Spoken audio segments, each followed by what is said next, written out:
Bonjour à toutes et à tous. À l'approche de la fin de l'année 2025, les débats sur le PLF 2026 n'ont pas encore abouti à une version définitive du texte et les incertitudes planent encore sur le monde de l'investissement immobilier, notamment en lien avec la perspective d'une adoption du statut du bailleur privé accessible aux loueurs de logements vides. Ces dernières semaines, nous vous avons retranscrit les différents votes ayant eu lieu sur le sujet lors des votes successifs sur le texte et, depuis notre dernier épisode du 3 décembre, les sénateurs ont poursuivi leur examen avant de finalement se prononcer favorablement pour l'adoption de leur version du PLF 2026 lundi 15 décembre dernier. Le texte doit donc maintenant passer devant une commission mixte paritaire chargée d'aboutir à un accord entre les versions issues de l'Assemblée nationale et du Sénat. Si aucun changement n'a eu lieu quant aux mesures que nous évoquions il y a encore 2 semaines, l'examen du PLF 2026 a tout de même laissé la porte ouverte à un changement majeur qui pourrait impacter certains loueurs en 2026 en proposant de modifier les règles permettant de définir le statut fiscal des loueurs en meublé expatriés. Or, ce sujet est souvent au cœur des attentions des loueurs en meublé qui ne sont pas résidents français, en raison d'une position de l'administration fiscale, jusqu'ici constante, qui a pour conséquence que les loueurs en meublé expatriés ont davantage de chances de relever du statut de loueur en meublé professionnel plutôt que de celui de loueur en meublé non professionnel. Nous avions d'ailleurs consacré un épisode de notre podcast à ce sujet au mois d'octobre dernier, épisode qui reste toujours d'actualité tant que le contenu final de la loi de finances 2026 n'est pas connu avec précision. Mais alors, qu'est-ce qui pourrait bientôt changer pour les loueurs en meublé expatriés ? Pour le comprendre, il nous faut brièvement revenir sur la doctrine fiscale aujourd'hui applicable. Bien évidemment, pour plus de détails, n'hésitez pas à aller écouter notre épisode hors série du mois d'octobre consacré au statut fiscal des expatriés. Rappelons tout d'abord qu'en location meublée, les loueurs qui exercent leur activité dans le cadre d'une entreprise individuelle relèvent obligatoirement du statut de loueur en meublé non professionnel, LMNP, ou de celui de loueur en meublé professionnel, LMP.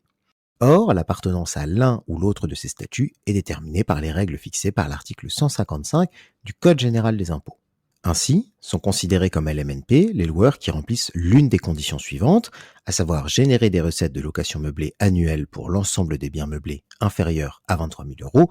ou bien disposer de revenus d'activité supérieurs à leur montant de recettes annuelles de location meublée, même si ces dernières excèdent 23 000 euros. A contrario, lorsqu'un loueur génère un montant de recettes étant à la fois supérieur à 23 000 euros et à ses autres revenus d'activité, il relève alors du statut de LMP. Précisons également que, pour apprécier le statut applicable, les autres revenus d'activité regroupent les traitements, salaires, pensions, rentes viagères, mais aussi les bénéfices industriels et commerciaux autres que ceux issus de la location meublée, les bénéfices agricoles, les bénéfices non commerciaux ou encore les revenus des gérants et associés. Toutefois, jusqu'à présent, la doctrine fiscale considère que les revenus pris en compte sont limités aux revenus imposables en France, alors qu'à l'inverse, les recettes de location meublée incluent, quant à elles, tous les immeubles, quelle que soit leur localisation, en France ou à l'étranger. En conséquence, les loueurs en meublé expatriés qui ne perçoivent souvent que peu, voire pas de revenus d'activité en France, ont bien plus de chances de relever du statut de LMP, alors qu'à situation équivalente, ils relèveraient du statut de LMNP si leurs revenus étaient imposés en France. Ce déséquilibre a, jusqu'à présent, suscité de nombreuses interrogations, notamment sous la forme de questions posées au gouvernement par les parlementaires, espérant clarifier la situation, mais sans succès. La dernière en date a ainsi été posée le 1er juin 2023 par Évelyne Renaud-Garabédian, sénatrice représentant les Français établis hors de France. Mais dans la réponse qui lui a été adressée le 4 janvier 2024, le gouvernement a entendu confirmer la doctrine fiscale jusqu'ici applicable, qui exclut donc les revenus non imposables en France. Bien évidemment, les loueurs concernés ont toujours le choix de ne pas suivre cette position de l'administration fiscale pour se prévaloir du statut de LMNP, mais un tel choix est opéré à leurs risques et périls, à moins justement que la situation ne soit bientôt clarifiée, et c'est là que nous en arrivons aux amendements votés par les sénateurs dans le cadre de leur examen du PLF 2026.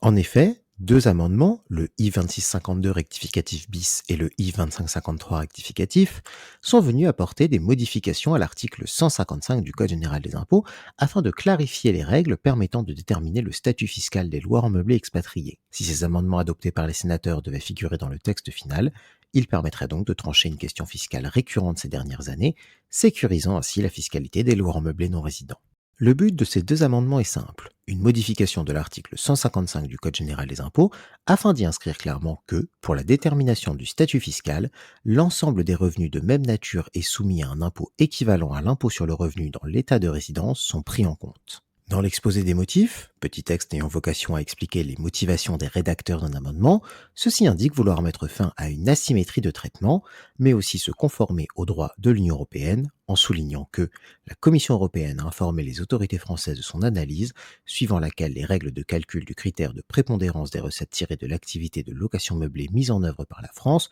seraient constitutives d'une discrimination à l'encontre des contribuables non résidents et, ce faisant, contraire à la liberté de circulation des capitaux. Si d'aventure les revenus perçus et imposés à l'étranger sont pris en compte pour déterminer le statut fiscal, cela pourrait donc changer beaucoup de choses pour les loueurs, à commencer par sécuriser leur statut fiscal qui ne découlerait donc plus d'une doctrine ou de réponse gouvernementale, mais figurerait à l'article 155 du Code général des impôts. De plus, exercer une activité de location meublée au statut LMNP ou LMP a bien évidemment des conséquences importantes sur l'activité, comme sur le fonctionnement du déficit imputable, le paiement des cotisations sociales ou des prélèvements sociaux, les conditions d'exonération de l'impôt sur la fortune immobilière ou encore le régime de plus-value applicable.